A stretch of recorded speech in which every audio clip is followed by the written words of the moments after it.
the importance of core funding. The importance of core funding. That core support the value of long-term flexible funding. I would say the most important lesson out of the think tank initiative over the last 10 years is that left to their own devices, institutions use core support well.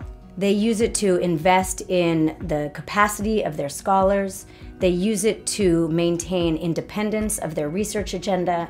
They use it to invest in the beyond research sides of their institutions, communications, outreach, engagement with policymakers. And they use it to think about the positioning of their institution so that they can have more influence. Core support works, and the vast majority of institutions really have used it well.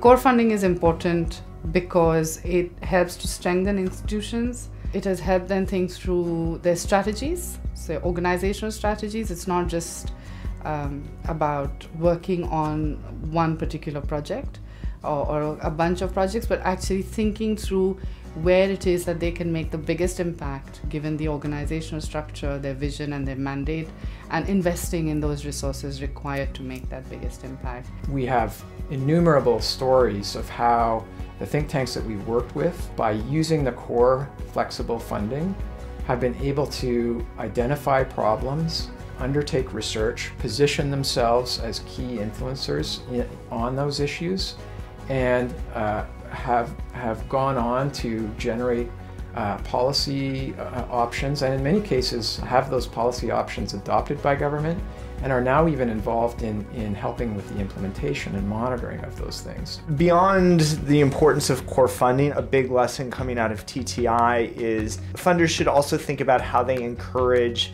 think tanks in the Global South to work together in platforms and networks, because I think you get a lot of value when these institutions work together. They can share lessons on what works in their countries and build off of that knowledge. So I think another thing is that networking and platforming.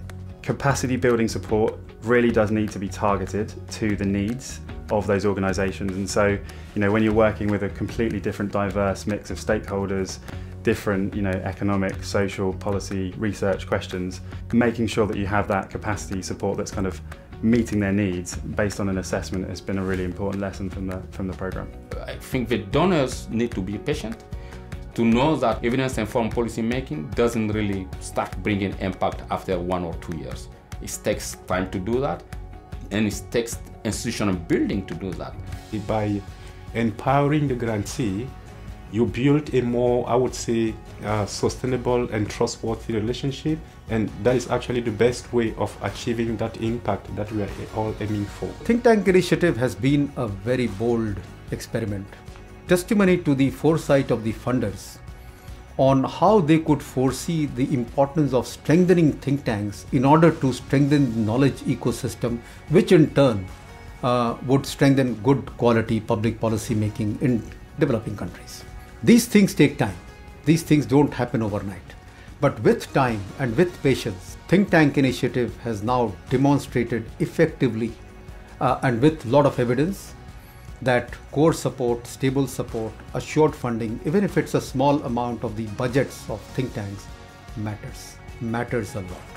Now that TTI is ending, I would encourage other donors to consider how to come and build on the foundation TTI has created so that the role of think tanks in development processes can continue.